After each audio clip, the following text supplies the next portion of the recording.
The Way of the Silent River. Once upon a time, in a small village nestled in the heart of a lush valley, there flowed a serene river. It was known as the Silent River, for it flowed without making a sound. The villages along its banks flourished, and people loved the river for its tranquility. One day, a wandering monk named Hui arrived in the village. He was known far and wide for his wisdom and his ability to teach others the way of Zen. Hearing about the silent river, he decided to settle in the village and meditate by the riverbank. Every day, Hui would sit in silence, observing the river. He noticed that while the river itself was silent, the creatures that lived within and around it were not. The birds sang their melodies, the fish splashed playfully, and the frogs croaked in harmony. The life that the river nurtured was anything but silent.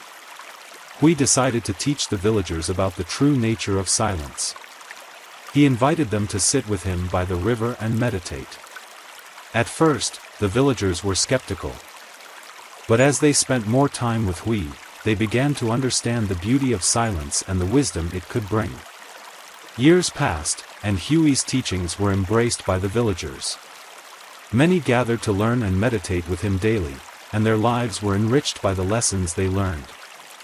One day, a young man named Dao arrived at the village. He was a skilled carpenter, and he sought to build a bridge across the silent river. He had heard of the great wisdom of Hui and hoped to learn from him as well. Dao approached Hui and humbly asked for guidance. "Master Hui, I wish to build a bridge across this beautiful river. I have heard that you are a wise man, and I seek your guidance in this endeavor." Hui listened carefully and then said, "In seeking to build a bridge, you must first learn the way of the river. Only then will you understand how to build a bridge that honors its essence." Dao was puzzled but agreed to follow Hui's guidance. He spent many days sitting by the river, watching its flow and observing the life it supported. In doing so, he learned to appreciate the river's unique nature and its silent beauty. One day, Dao had a revelation. He realized that the true bridge was not one made of wood or stone but was one that could be seen only by those who had learned the way of the river.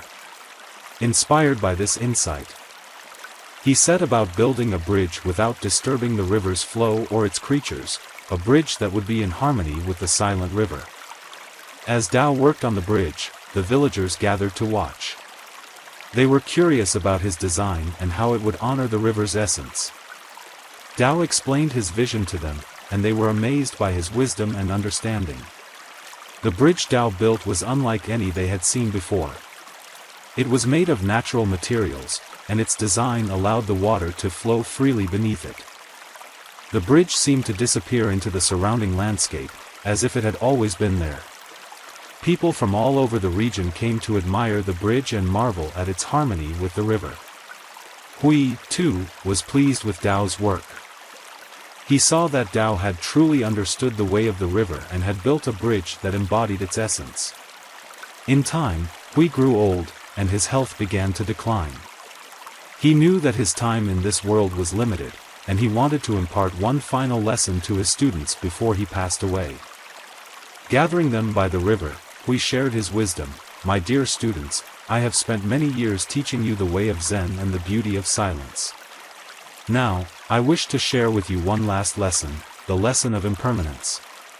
The students listened intently, eager to learn from their beloved master. "Life is like this silent river," Hui continued. "It flows constantly, never stopping or pausing. All things in this world are impermanent, constantly changing and evolving. Just as the river changes, so does life. We must learn to embrace this impermanence and find peace within it."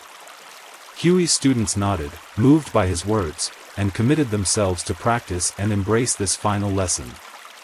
Not long after sharing his final lesson, Hui passed away peacefully by the silent river. The villagers mourned the loss of their wise teacher but were grateful for the teachings he had left behind. Dao, now a respected elder in the village, continued Hui's work, teaching others about the way of Zen and the beauty of silence. He encouraged them to meditate by the river and to contemplate the impermanence of life. One day, as Tao sat by the river, he noticed a small crack in the bridge of harmony. He knew that the bridge, like all things, was impermanent and subject to change. He took this as an opportunity to teach the villagers about the nature of impermanence. Gathering them all by the bridge, Tao pointed out the crack and said, "This bridge, like all things in this world, is impermanent. It will not last forever. But as it changes, so do we. We must learn to adapt and embrace the natural flow of life." The villagers listened carefully, understanding the truth in Tao's words. They vowed to maintain the bridge and to live in harmony with the silent river and the impermanence of life. Generations passed. And the lessons of Hui and Tao continued to shape the lives of the villagers. The bridge of harmony became a symbol of their connection with the silent river and the wisdom it imparted. People from far and wide came to visit the village, seeking the solace and wisdom of the silent river. They would sit by its banks, meditate, and learn about the way of Zen, the beauty of silence, and the impermanence of life. As the villagers grew older and passed on, they shared their wisdom with their children, ensuring that the teachings of Hui and Tao would live on for generations to come. And so, the village continued to flourish, its people living in harmony with the silent river, embracing the ever-changing flow of life.